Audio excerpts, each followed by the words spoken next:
Hello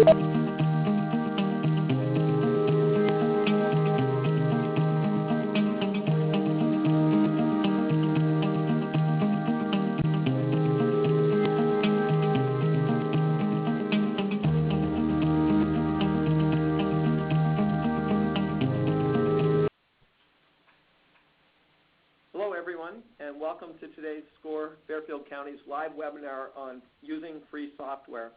I'm Bob Hogan, the webinar coordinator and a business mentor at SCORE Fairfield County, and I'll be your host. I'm joined by Steve Smith, who will be moderating the question and answer session today that will follow the presentation. Our presenter today is Bud Freund. More about Bud in just a moment, but I'd like to give you a few brief information on SCORE. SCORE is a national organization with 320 chapters across the country and 11,000 volunteers. Started in the mid-'60s and is part of the Small Business Administration.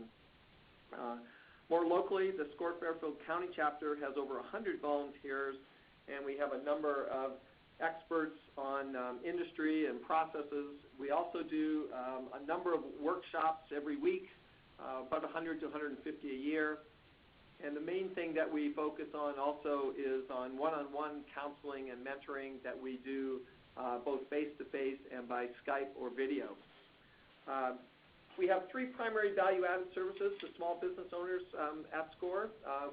One is our one-on-one counseling. The second one is our workshops and webinars that like we're doing today. And then we also have a network of subject experts at our disposal, including extensive resources on our website. Our next webinar is on September 27th, when John Harmon will present key financial metrics for selected industries. How does your business compare? Look for specifics on the SCOREFairfieldCounty.org website for more details on that event. I just want to talk about some information about today's event. The webinar will stop sharply at 1 p.m. The session is being recorded, and the link to the recording will be available in a library on the SCOREFairfieldCounty.org website shortly. We've set aside time for Q&A that Steve is going to run at the end of Bud's presentation. And if you have a question, please use the chat window and look for it in the lower left corner of the screen. Now I'd like to introduce our speaker.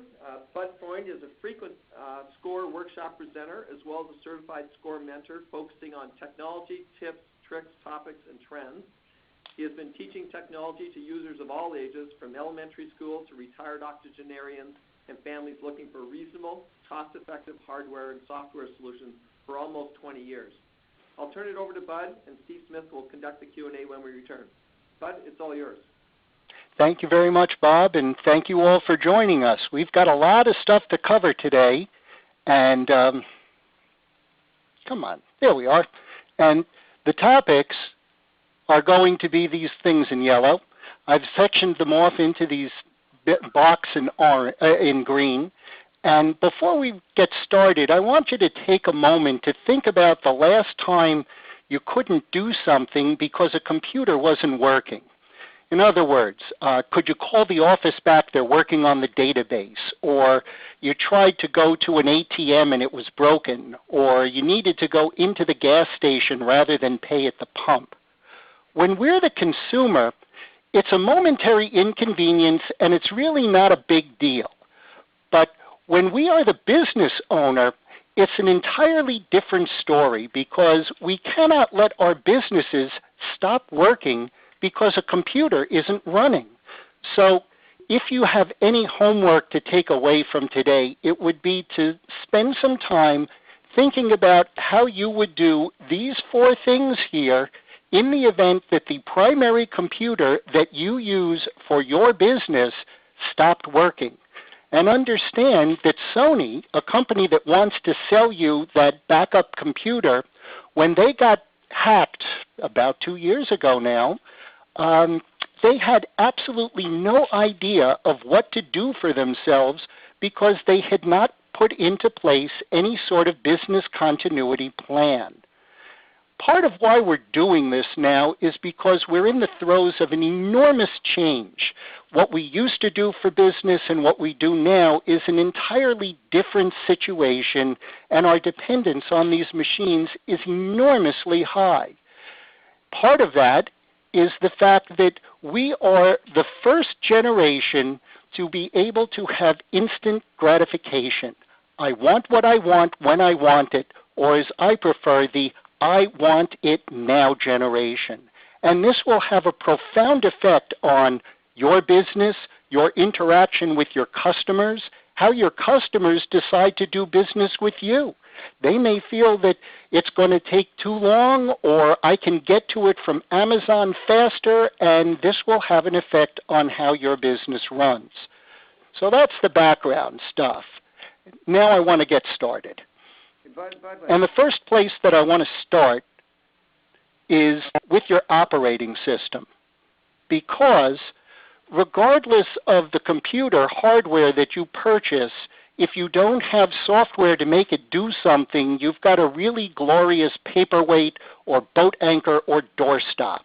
So while it might not be exactly free, it is an integral piece of software for anything that you're going to do. So let's walk through the varieties. First of all, if you are using Microsoft Windows and you are still using Windows XP, I urge you to get done with that machine, not because it will not continue to run, but because Microsoft no longer supports Windows XP as an operating system. In other words, if you have a problem and you call Microsoft to ask them to help you, they will laugh at you. So XP is now a dead item. If you are going to be in Microsoft Windows, Windows 7 works great. Windows 7 Pro, really, really good. If you're in Windows 8, my condolences, but if you would like to make Windows 8 look like Windows 7, there is a free piece of software, we're going to use that word a lot today, called Classic Shell, which it's a free download. If you Google it, you'll find a place to download it. It will give you the start button back in the bottom left corner. If you didn't pay attention to all of the Microsoft reminders that Windows 10 was a free upgrade until last month, and now if you want Windows 10, it's going to be a purchased item. Windows 10 is an operating system. It's really good, solid, works well, strongly recommend it. It's very stable. If you're running an Apple machine, you are in OS X or 10 as a number. I don't do very well with the names. Numerically, I can figure out what's next. And if you are using an Apple computer, Yosemite is about as old a version as I'd recommend. The current version is Sierra, and we will talk about this need to update on a consistent and ongoing basis through this. I will sound like a broken record, I promise you. Linux is an operating system that you can download from the internet for free, and Ubuntu, or as it's properly pronounced, Ubuntu, is a free download, more coming in just a few moments. Mint is another variation on Linux. The Google Chromebooks are based on Linux as well, and there's a little bit more coming on Chromebooks again. When you start to talk about this thing called Fuchsia and Predix, this is for the Internet of almost everything, where you will get notification from your refrigerator that it's time to buy more milk because the weight that's on whatever shelf isn't what it's supposed to be, and you're welcome to do it if you want. I'm still a fan of not having machines do everything for me. They're important to use, but at some point in time we need to be responsible for ourselves.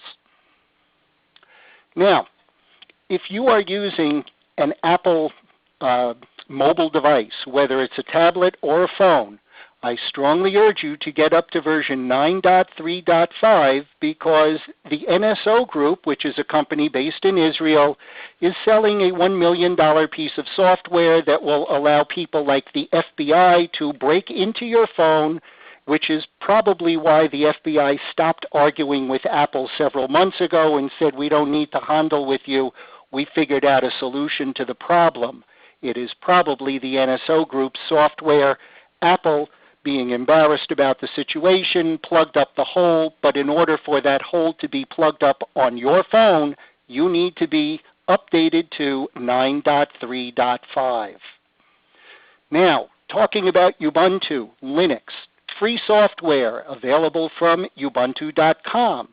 With it, you can create a computer that will dual boot. What that means in English is when you turn the computer on, it will be smart enough to ask you, do you want to start in Windows in case you need to run something like QuickBooks, or do you want to start in Linux, which as a operating system to go online is impervious to most of the garbage that's out there. In other words, the malware, the viruses, all of the garbage that's being pushed onto computers these days is predominantly being focused on Windows machines. Linux is a different language. It's unaffected by this stuff. You can surf the internet in Linux pretty much with impunity. And if you have a Windows 10 computer, you can download this tiny little app called Wooby, and you will be able to do a dual boot. However, and I'm going to say this again, however, please Google dual boot Windows 10 in Google. There are several steps that you will need to do in order to make it work properly and not turn your computer into a paperweight. Now, the other thing you can do is you can purchase a refurbished machine from either Tiger Direct, which is a publicly traded company on the internet, or Staples online will sell refurbished machines. They work really well.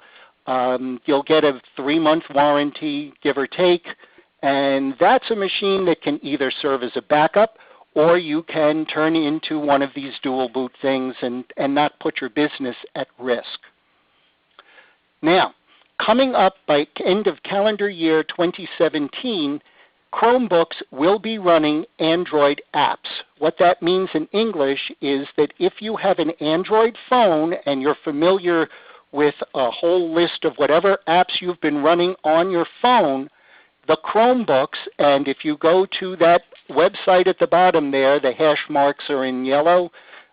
Be very careful about typing that out. You will need the capital L or you will not get to the website.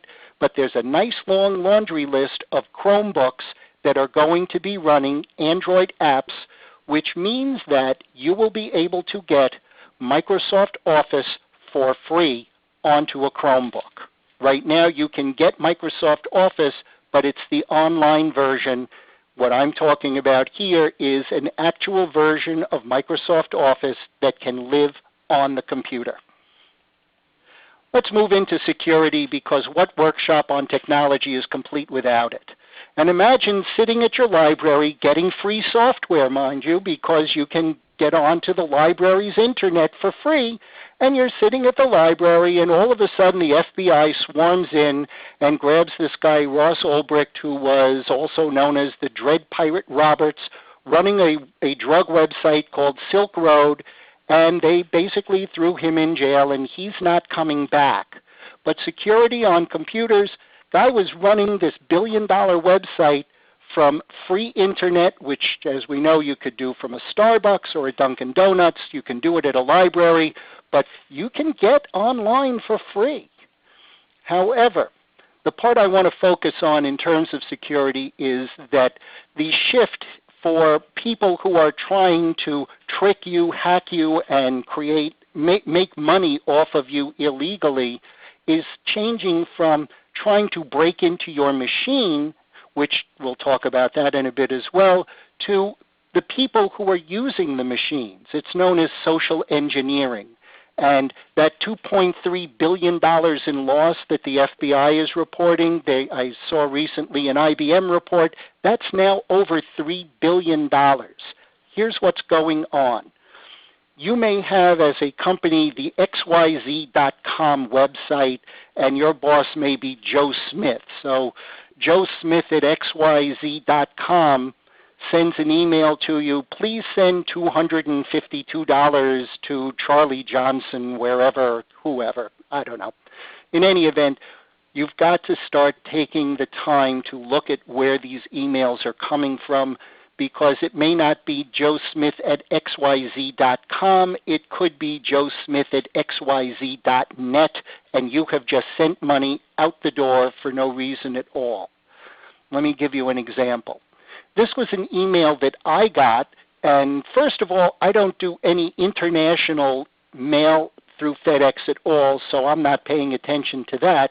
But I also know for a fact that FedEx does not need to use dentistelmhurstny.com to send me a letter. They've got FedEx.com. It works really, really well. In other words, if I had clicked that Get Shipment label right down here, it would have been a really big problem for me. So read first or pay later.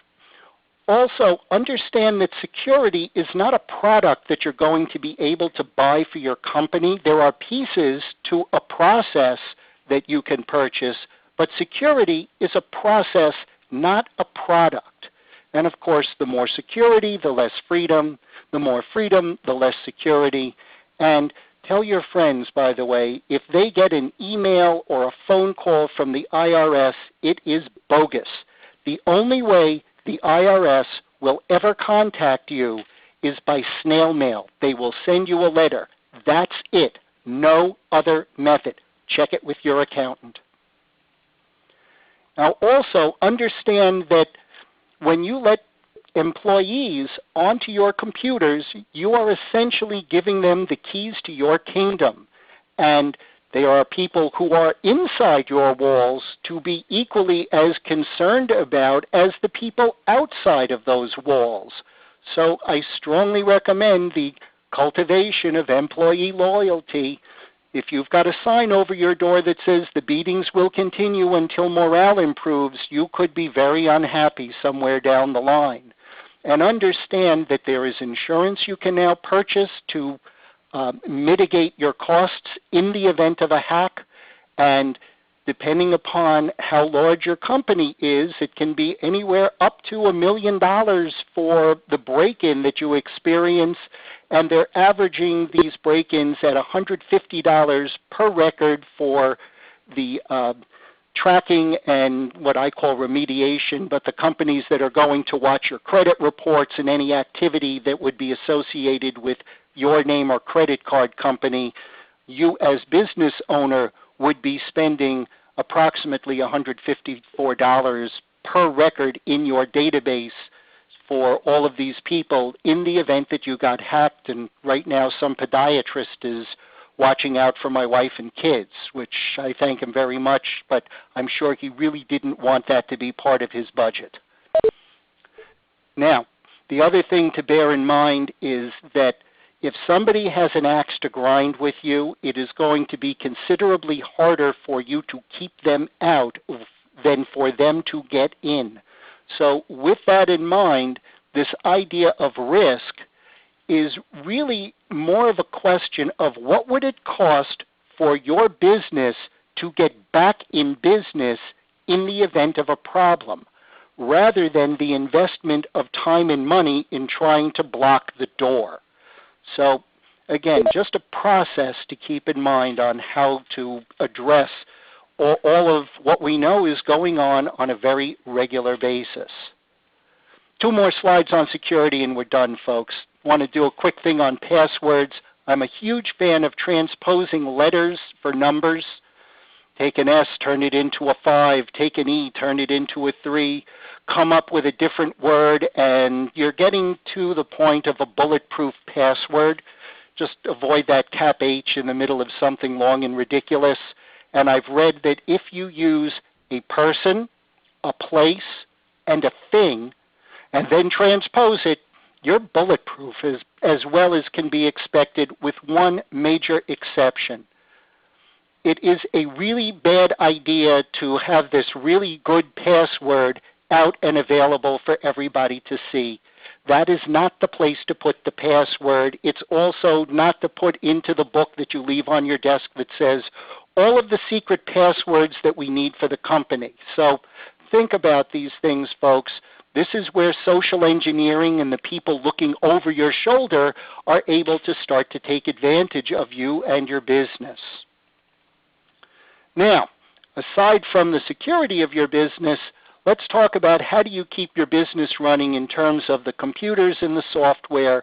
And the first item that I want to talk about is a fabulous piece of free software called tweaking.com, which will take about an hour's worth of time on a monthly basis if you run it.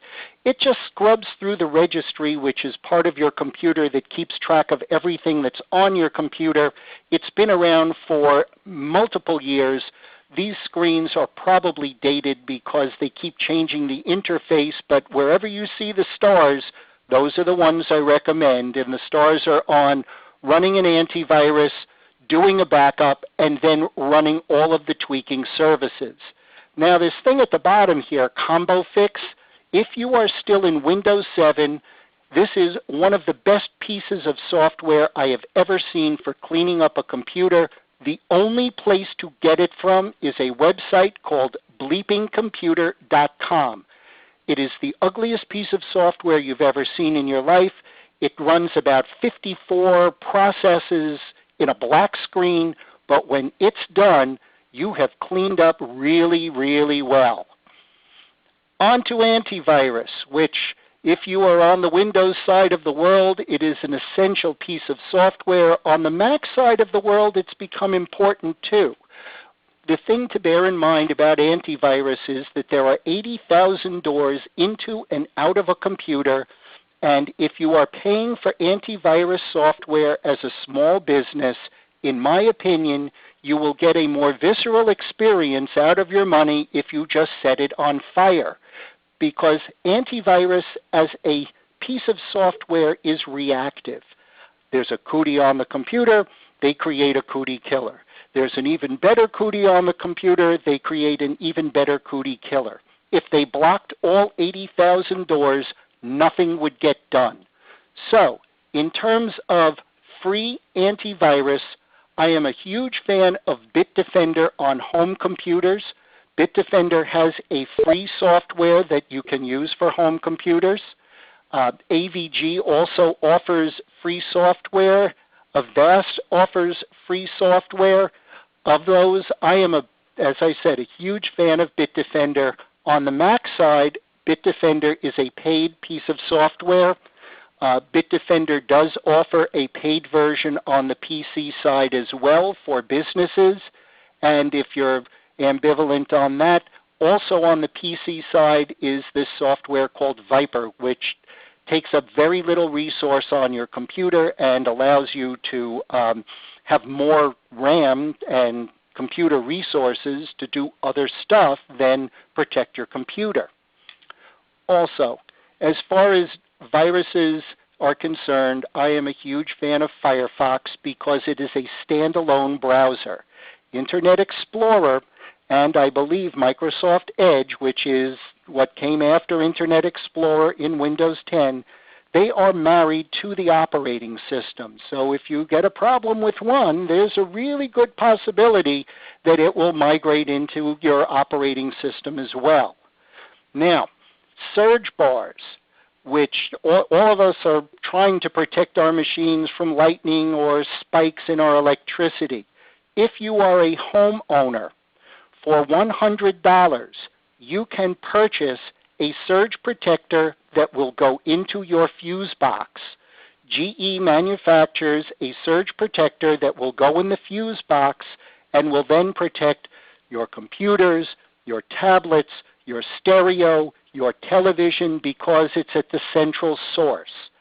I cannot tell you the cost of the electrician to install the surge protector, but I can tell you that if you are a homeowner and you put a surge protector into the fuse box, you're now protecting everything electric, not just your computer. And before I forget, Malwarebytes is another antivirus piece of software on both the Mac and Windows side that is free. And I've been to the Apple Store, and that is the only piece of software I've ever heard a Mac person recommend in terms of cleaning up an Apple computer. And I don't know what my daughter got, but it worked. So I can recommend that very highly. On to email. And if you are running either Linux or Windows, Thunderbird is a free piece of software that will connect up to whatever email system you are using, and it works very well. The only caveat to that is I have had enormous problems trying to make Thunderbird talk to the calendar that I use in Microsoft Hosted Exchange. And I'll address Hosted Exchange a little more in just a moment. But in terms of an email client, an email app program that you can put onto your computer, it works really well. And I have several clients who are using it and very pleased with it instead of spending money on Microsoft Outlook. Now, I want to talk about email for a little longer because it is an essential part of our businesses now, and many people have a free email service. And in fact, this guy is the head of each of these people has a company that has free email. Live.com or Outlook.com, Yahoo.com, Gmail.com, and Mac.com. And then, of course, you run your business. All of them are running their businesses. Here's the picture I want to paint for you. It's Friday afternoon, and it's 4:47 p.m., and the email has to go out today, and it's not working. We've all been in the place where something's not working. Here's the question. Do you feel that you would have for your business the same resources available to you to solve your email problem as any of these four people? And if you say that's a ridiculous question and you're blowing smoke and this is completely ludicrous, I would suggest that you consider Microsoft Hosted Exchange, which is something that you can get through Office 365 at $6 per account per month, or through a company called Intermedia, where I use Intermedia, and I believe my charge is $15 per month. But 24/7, 365, I've got a problem, I've got somebody I can call, and I have watched people remote in on my computer, and it is like watching a concert pianist do work. The unwritten law of email, by the way, which you avoid if you go into Microsoft Hosted Exchange. If you are not using Hosted Exchange, the unwritten law clearly states if you absolutely, positively must get your hands on an email, it will not be on the device you are touching. The only way around that I know of, bulletproof, is Microsoft Hosted Exchange. Google gets pretty good with it with Gmail, but if you have a problem with Gmail and you can't find the answer on the Google website, let me give you a politically correct phrase to accurately describe the situation. You're screwed. In Microsoft Hosted Exchange, if you pay for your email, you will always be able to get support. Some of the ways to avoid problems: have fewer than 5,000 items in any given folder. Make sure that your PST file, which is the Outlook file that accumulates all of your email, is smaller than 5 gigabytes. And the way to do that is to unattach the PDFs and the photos and the videos and all of the things that would come with an email and put them into folders. The PST is like an accordion, and if you take these attachments off, the PST file will get smaller and smaller. Also, unsubscribe to things. Talbots will continue to function even if you don't get their notifications of a sale. I promise you, you will be able to find it on their website. Now, as I was mentioning, there's several different types of email. Pop mail is you ask from your computer to some computer in the sky, do I have any email, and they give it to you. Then you are either saving it up online as well, or you're having it deleted once it lands on your computer. If you are in IMAP, which is Gmail, then things are starting to talk to multiple devices, but as I said before, if you have a problem, there's very little help that you're going to be able to get. Unless, of course, you're working for the Department of the Interior and they've got about 10,000 people, and then there is a dedicated Google person that somebody can call to get a solution. But as a small business owner, very little help. So I strongly urge you, invest in your business. We're getting into the meat and potatoes of this thing now, folks, and OpenOffice, which used to be a Sun Microsystems product, when Oracle purchased them, they spun off to be their own entity. OpenOffice is the equivalent of Microsoft Office, only free. However, if they shut down, the OpenOffice version that you are using will continue to work. However, it will start to get all kinds of vulnerabilities and holes and problems that there's no back office to fix. So, what do I recommend? There's a few choices, and the primary one I would recommend is LibreOffice, which will work on Windows, Macintosh, and Linux. And you can find LibreOffice either at its own website or at portableapps.com or LibreKey. LibreKey is a French company, and both of these places are treasure troves of free software, well organized, plenty of choices of things that you can get. In many of the cases, you are able to take the software that you download, put it onto a thumb drive, and you can take it with you wherever you may go, and you will have the programs that you need to run your business. Now, one other place I would suggest you consider if you have children. I want to say that again. If you have children, JourneyEd.com is a terrific place where you can purchase software. They will sell the student or education versions of the software, provided you give to them an ID card of your child who's at school or a letter from the school, and they will ask you to fax those to them. And they don't care if your child is in kindergarten or college. If you can tell them that you have a student in school, you are able to purchase education versions of software, which they put a different splash screen up, but just for the record, they work the same way as the versions that you would purchase as primary business product. One of the shortcomings that I have found for both the Windows operating system and the Macintosh operating system is that we accumulate multiple files in our folders, and there's no way to get a list of what we've got so that you can either research or update or track or do any sort of gathering of information.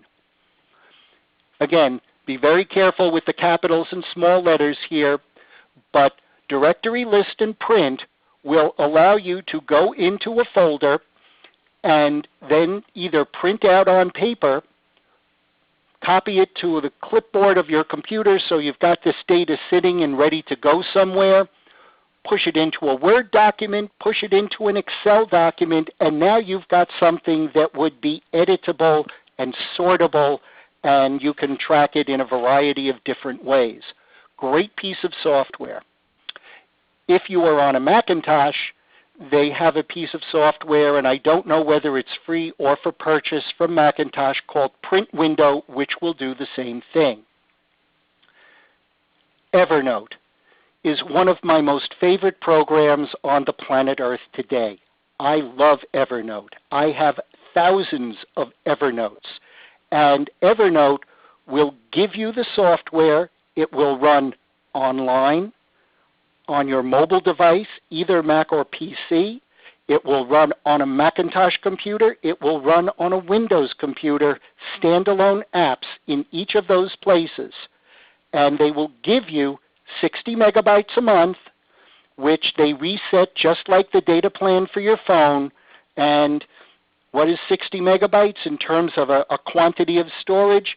60 megabytes will hold 27 copies of the Beatles song Help, which if you purchase them at the Apple Music Store would be $1.30 a piece and roughly $202.80 per year of value that they are giving away.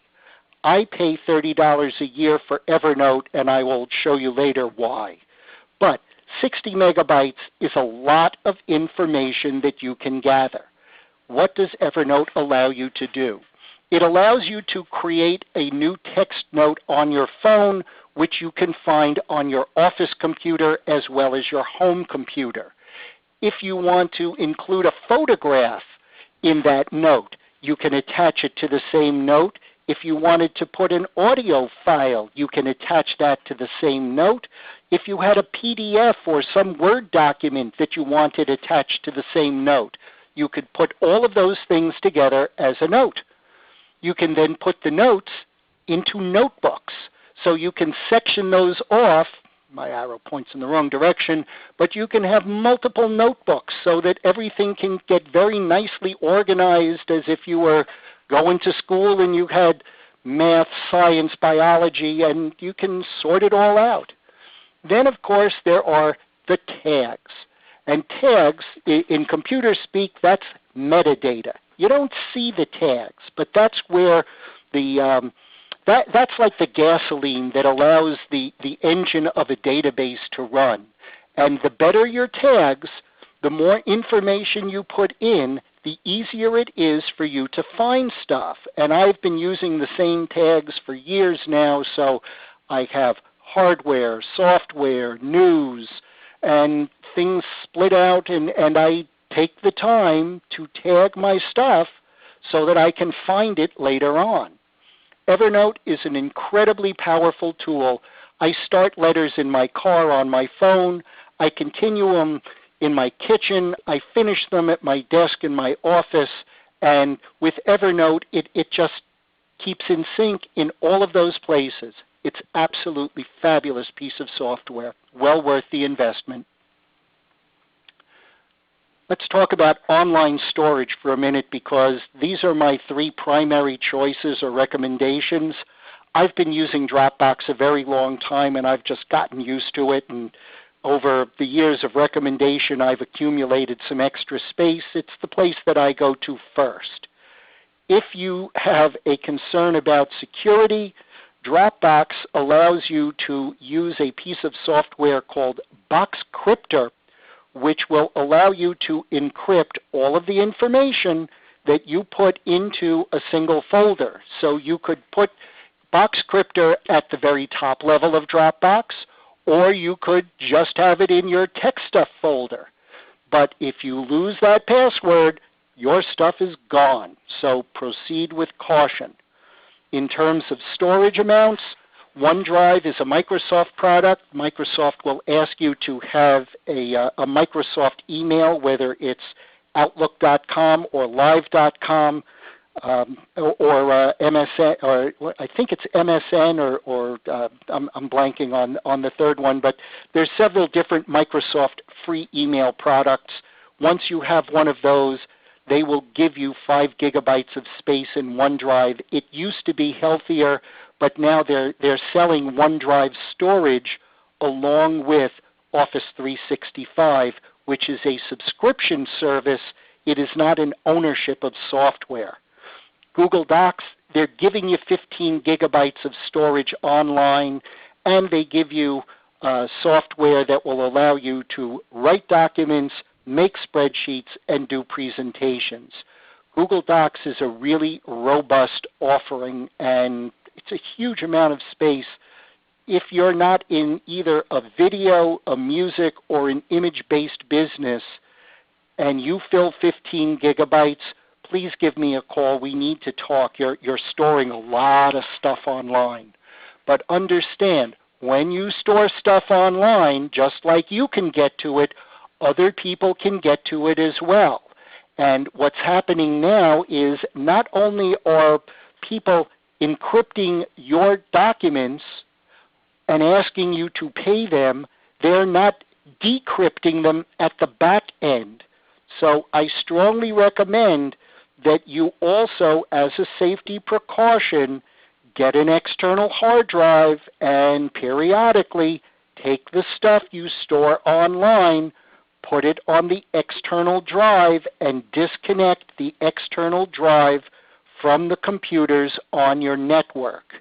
If Sony had an offline drive for their company, when everything went blank, they'd have gone to the offline drive, plugged it back in, put everything back where it belonged, and they would have gone back to business. Now, when I do this as a PowerPoint, things are coming on and going off.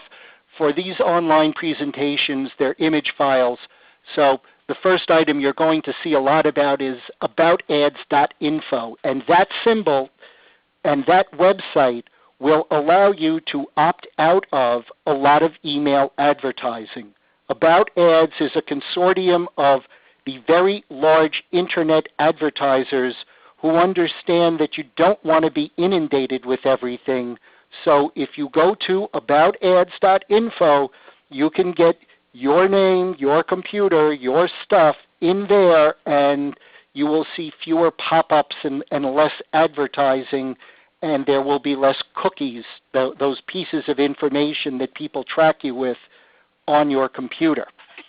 So we are in this is screenshots of Firefox, and I'm going to walk you through a bunch of these squares over here.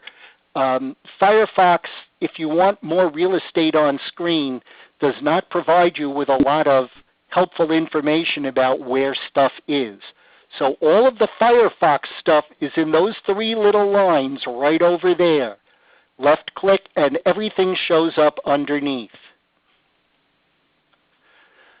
Evernote Clipper. I mentioned that I spend $30 a year. The reason I spend $30 a year is because with Evernote Clipper, I can pull a full website, I can pull just a URL, or I can pull just an article. Come on. There we are. All of your downloads are going to be that arrow pointing over there. Your search engine, you don't have to have Google as your start page or Yahoo. You can pick the search engine you want. Currently, I've been using DuckDuckGo. They do not track all of your searches. Google and Gmail, they track everything you're doing. FlagFox will tell you the country of origin of the website you are on. In other words, if you type in citibank.com and you see the flag of Lithuania, I don't recommend you put in your username and password. It could be a really bad thing. Colorful tabs for the people who are visual will just give you a way of keeping track of what website is which color. And the last one that's really wonderful is this thing which I still call readability. Readability as an add-on has gone away, but readability as a process or product is still around. This is built into Firefox. Here's how it works. I thought this would be an important item for my customers, but I didn't see any need to advertise Chromebooks or to advertise IBM. So you click on the readability button, and that information turns into something that looks more like a printed document as opposed to the information with the advertising. From here, you can create a PDF. And if you are in the Macintosh operating system and you go File Print, you will see the PDF button in the bottom left corner. In Windows, I recommend a piece of free software called Bullzip, which will allow you to designate a place to store it and then allow you to put in the metadata, the keywords, title and author. From there, once you have gotten this PDF and you've saved it somewhere, you can then import the PDF into a piece of software called Calibre, which is available on both Windows machines and Apple machines. And with the database, you can import your PDFs, you'll have your dates, you'll have all of your metadata, and it becomes very easy to search. Sorry about those clicks there, folks. All right. Moving on to mobility. We're getting close to the end, folks. And first of all, tomorrow Apple is going to announce a new iPhone, which will make the headphone jack go away and will probably make that big button at the bottom go away too. For Apple, nobody's quite sure whether it's going to be a positive or negative reaction. I spent a couple of $100 on headphones. I'm not sure I want to do that again. because I don't have a place to plug it into, and I don't want to buy a gizmo that's going to transpose a Bluetooth into a plug-in, and it gets muddy. Meanwhile, if you had an Android Samsung, hopefully your pants didn't catch fire. They are bringing back a couple of million of these phones, which I'm told by a friend work really well, and his hasn't caught fire yet. But let's talk about mobile phones. And by the way, just for the record, that is the original smartphone, in case you didn't know it. And yes, I date myself when I show stuff like this. Anyway, let's move on. This is my ever-changing hit list of stuff for mobile. And as we've said, this will be available online. You're welcome to screenshot it as well. We've already talked about Dropbox and Evernote. Outlook from Microsoft is a fabulous email piece of software on both the Apple side and on the Android side. I find, however, that the Apple Mail on Apple mobile devices, for me, works terrific. News and Weather is a free app for just what it says. It will gather news from all over the planet. WhatsApp is a program coming out of Asia that's really good for video chat. CC Demo on an Android phone will enable you to get to that Calibre database on your phone so you can track stuff. Docs2Go is a really small Microsoft Office creator and viewer. So if you've created a Word document and you have Docs2Go, you can look at it and you can edit it. I have had Docs2Go for close to 10 years. I spent $20 on it. I truly don't know whether it's a free or paid item anymore. I can tell you that Microsoft Office is available for free on both Android phones and on Apple phones, but they take up a huge amount of space. Memento is the database program I use on my Android phone, and again, about 8-10 years, it's just terrific. QuickBooks Online is a free download, but the QuickBooks Online service you need to pay for. I use GoSMS for my messaging because I can send my text messages to my kids as Love Dad, and my text messages to my customers with an email and a phone number. Love Dad doesn't work very well for the customers. Shazam is a music program that will tell you who's playing the piece of music, and I'm a big music fan, so for me that's always nice to find the name of it, and you will get music cheaper through Amazon than you will be able to purchase it in some cases on Apple. New York Times, we know. Wall Street Journal, we know. If you are not using Waze, I strongly recommend it. Mrs. Waze is absolutely fabulous for telling you where the traffic is and where the police are and where the alternate routes should be. And finally, just in the last 2 weeks or so, Google came out with Google Duo, which will allow you to do video chatting between Apple computers and Apple mobile devices and Android mobile devices. And I tested it with my kids' Apple phones from my Android phone. Works just great. Imaging. There are a huge number of free choices for mobile devices. You can get Adobe Photoshop for free. Adobe Photoshop on a computer is a subscription service. If you need to go online with a computer, PixLR is a website where, for free, you can upload an image and you can do the editing. For Windows, I'm a huge fan of a free downloadable app called Paint.net. I have been told that it is a Microsoft product, but I've never seen that tie before. But as a program, Paint.net works just great. And Apple, I would rather hit my thumb with a hammer than use GIMP. I've lived in Photoshop since version 2. I find GIMP enormously confusing. However, it is free. If you go to the Android or the Google Play Store, you can enhance images like this thing over here using programs like Prisma or Arto.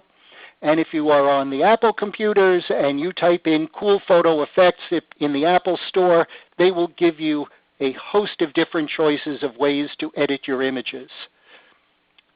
Picasa has turned into Photos on Google, and they will auto upload and backup for you if you want. I do not recommend it. You will lose track of what's where. It's very easy to get confused with this stuff.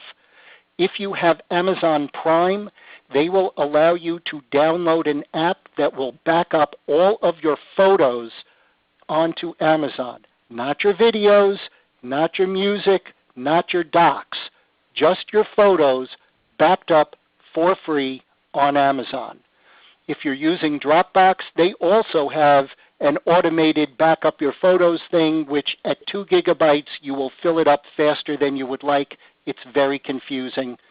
And with iCloud, which is the Apple product, they will give you 5 gigabytes out of the gate, but the goal with Apple is to tell you that you have filled it up as fast as possible and roll you over to $99 a year for Apple storage.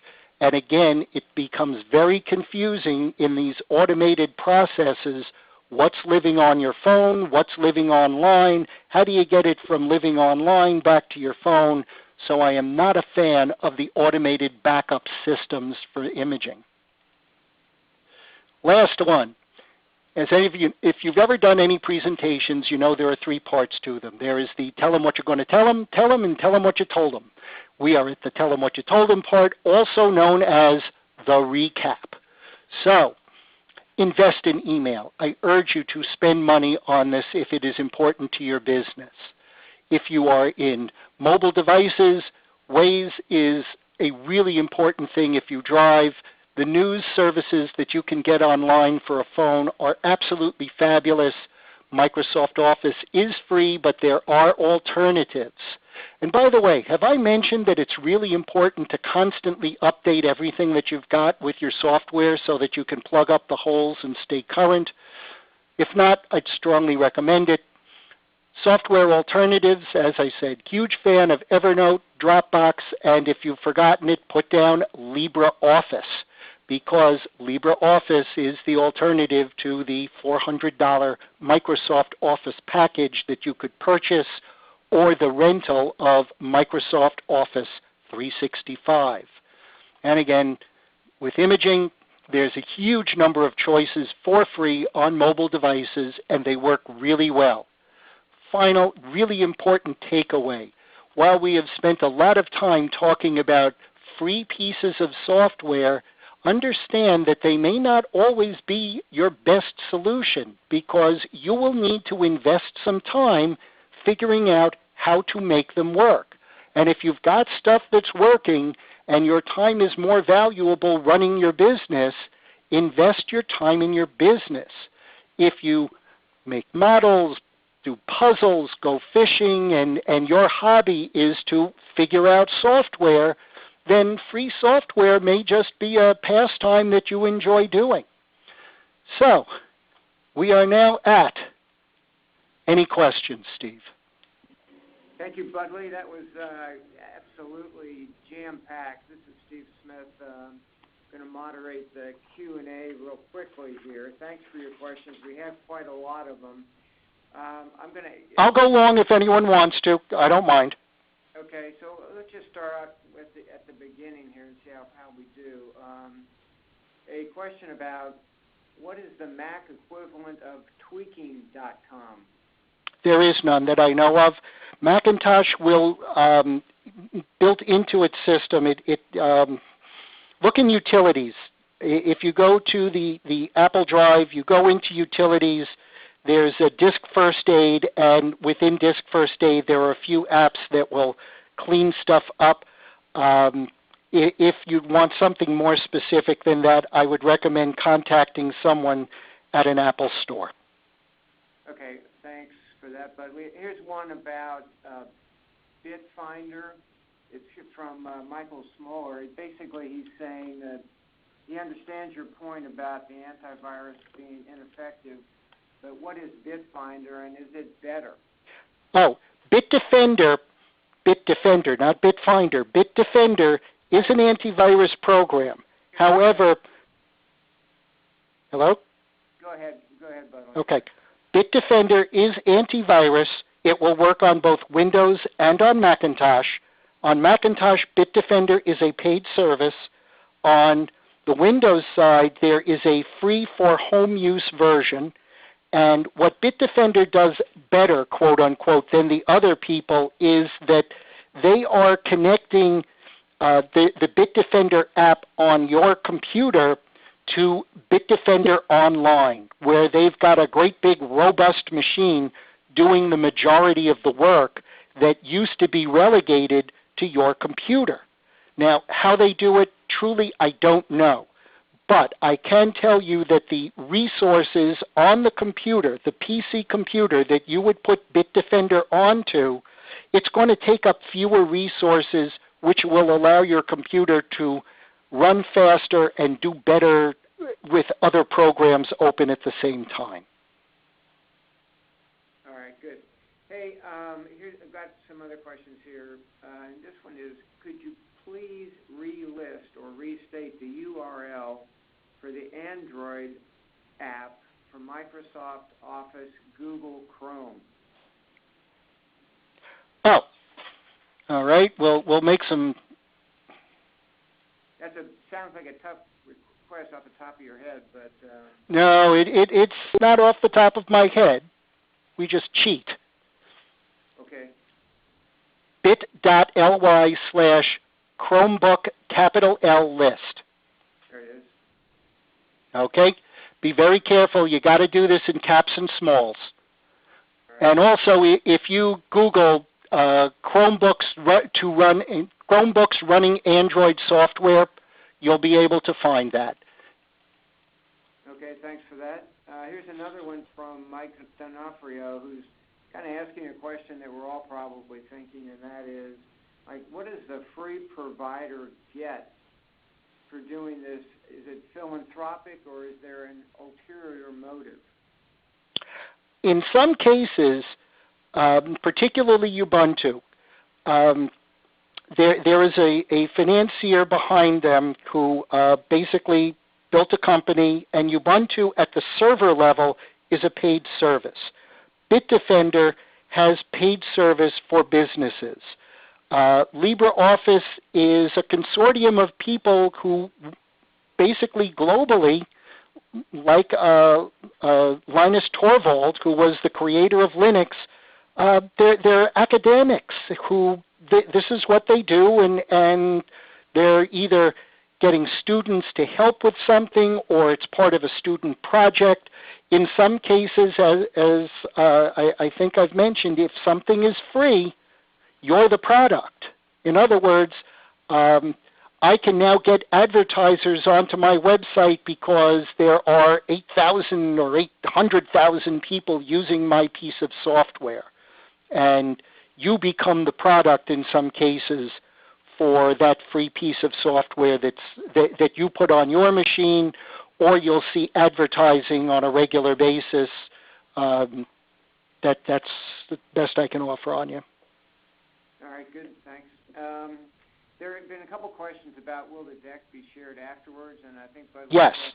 or Bob. Yes. What would you like to say about that, Budley? SCORE Norwalk is working diligently to be able to have the webinars that we are creating online available to you, but at this point in time, nobody can give us a calendar projection. Stay tuned to our webinars, because when it becomes available, we are going to very proudly be able to let you know that the previous webinars will be online. Yeah, we've had webinars starting in November of last year, and so we are creating this library of webinars. I was hoping to this is Steve Smith, by the way. I was hoping to have this all available by now, but we're having a little bit of technical difficulty with that. But we are building the library. So continue to go to scorefairfieldcounty.org, and you'll get updates on that. And this is maybe even a better idea, is to keep coming to the webinars. And I'll tell you when the next two are, again, in just a minute. But for another question, Budley, Michael Smoller said he missed the point about what you said about Calibre. Oh, Calibre is a database program. It will allow you to take all of the PDFs that you've got, or Word documents, or pretty much any kind of file and create a database of it. It's a free piece of software. It will run on either Macintosh or it will run on Windows. And when you create your Calibre database, if you were to put that database into the online folder, in other words, your Dropbox folder or your Google Docs folder or your OneDrive folder, whatever computer you're touching that's doing the database creation will then make those changes on the computer you're touching, push those changes up to the online version of the file, and if you go to the other computer, whatever it may be, and that can include your Android phone using CC Demo, it will allow you to reference that database from any machine that you touch. Okay, good. A question from Bruce Paul here. What do you recommend? This is a pretty big question. What do you recommend for CRM systems for businesses that are too small and don't need anything as complex as Salesforce.com? Is there a simplistic Excel, for example, or something else that might be inexpensive or free? My strongest recommendation on that, and I told this to a client a number of years ago, is to create your own Excel spreadsheet, because the issue of CRMs isn't the who you're using or what company you've chosen. It's going to be GIGO, garbage in, garbage out. In other words, you can have the best CRM app that money can buy, but if you don't put the information into it, it's a waste of time and money. So whatever container you want to use is fine. Actually, as I'm thinking out loud, I would recommend Evernote, because it will be available on whatever device you're touching. And if you start to create your notebooks and your notes, you can have 5 clients, 5 notebooks. In each of those 5 notebooks, if you have your phone conversations, they will all go into, if you keep your organization, it will all stay organized, or you can just grow a single note. I regularly read a Wall Street Journal item called CIO Journal, which is an email that I get on a daily basis. Everything I read in there is not important. However, there may be 2 nuggets that are of value. I'll copy those nuggets out, and I've got a CIO Journal page note in Evernote that I've been growing for a year. So all of my stuff is sitting in Evernote, accessible to me anywhere I might be. And to me, Evernote, which will allow you to create a spreadsheet style of information, it's just terrific. And 60 megabytes a month for text, if you can fill that, God bless you, because the Bible is 1.2 megabytes itself. And 60 megabytes, that's like 50 Bibles. You've got to be prolific.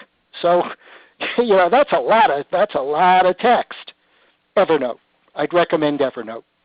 All right, good. Hey, here's a question for you. Now, keep in mind what the time is, because this is a really big question.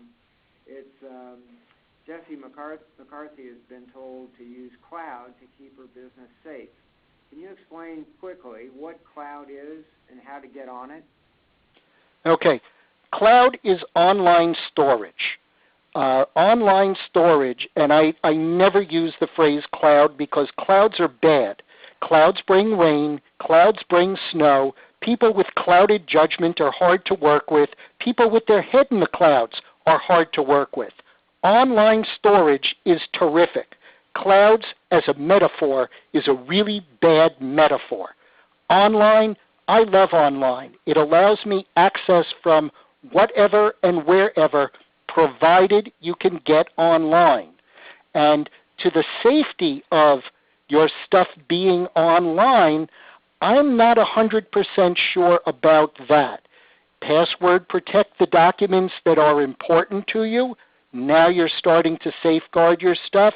And as I mentioned earlier, buy an external hard drive, and the stuff that's really, really important and really, really valuable, copy to that external drive and then unplug the drive from the computer so it's just sitting all by itself, all alone, on a shelf, nothing touching it. Because if you have a problem online, the online problem will affect everything you touch everywhere you go. So, safest backup I can recommend, it's called a 3-2-1-1 backup. Put your data in 3 places, 2 different media, 1 off-site, 1 offline. Very quickly, 3 different media, your computer, an external hard drive, online software. 2 different media, external hard drive, a CD drive, a thumb drive, online storage. Those are all 2 different media. Off-site, your cloud storage, which could be Carbonite, Mozy, Google Docs, Dropbox, any one of them is off-site. And the offline is either a thumb drive or an external hard drive or something that is not connected to your network. Very important to not be connected to your network. That's the best I can offer you. Yeah, excellent answer. 2 more questions, quickly. Sure. I think they're pretty easy ones, actually. LaShawn Richburg says, Evernote Clipper seems to be free. Are you paying for some additional service, such as storage for the $30? Yes. Read carefully on Evernote Clipper, because my belief in Evernote Clipper is that they now expect you to pay $30 a year, which will give you up to 1 gigabyte of storage. And in addition to the gigabyte of storage, as opposed to 60 megabytes a month, they are also now providing Evernote Clipper. But check that. But part of the reason that I invested was that in some email, and I can't tell you the date, but it said, you want Evernote Clipper? Now you got to pay for it. If you pay for it, we'll also give you additional storage. And that was, for me, the motivator. And $30 to me is not going out to lunch a couple of times, and I'll eat tuna fish. It's well worth it to me. Okay, no comment. Hey, so Marie Reynolds has a quick one here. She says she's using Trend Micro Maximum Security. She was told by Microsoft that their Windows 10 Defender was all she needed. Do you have any comments on that? Microsoft will tell you that the software that they have built into Windows 10 is, quote-unquote, good enough. As I said, I'm a big fan of Bitdefender. I have used Viper on machines as well. The antivirus software is only one piece of the puzzle. I will leave you with, as a final thought, something that my brother has been telling to my children for the last 10 years.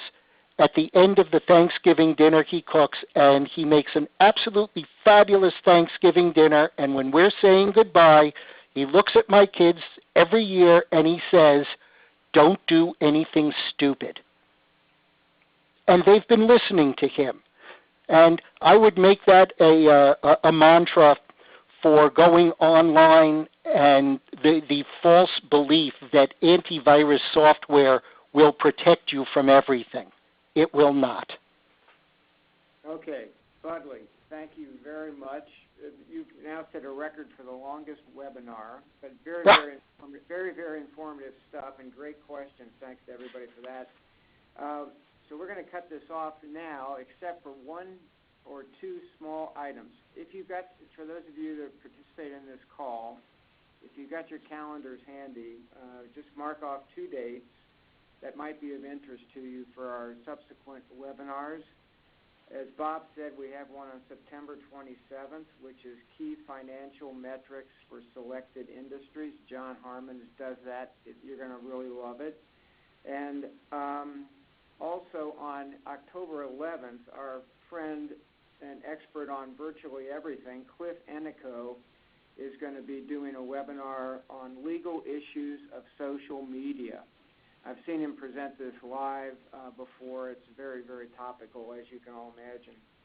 So you can either, if you didn't manage to write those down, you can find them at scorefairfieldcounty.org in the upcoming category. So listen, thanks on behalf of SCORE. Thanks to everybody, especially you, Bud, for doing a really. Thanks for listening, folks. Thank you, Steve. Yeah, you're welcome. And everybody have a very good day. Bye-bye.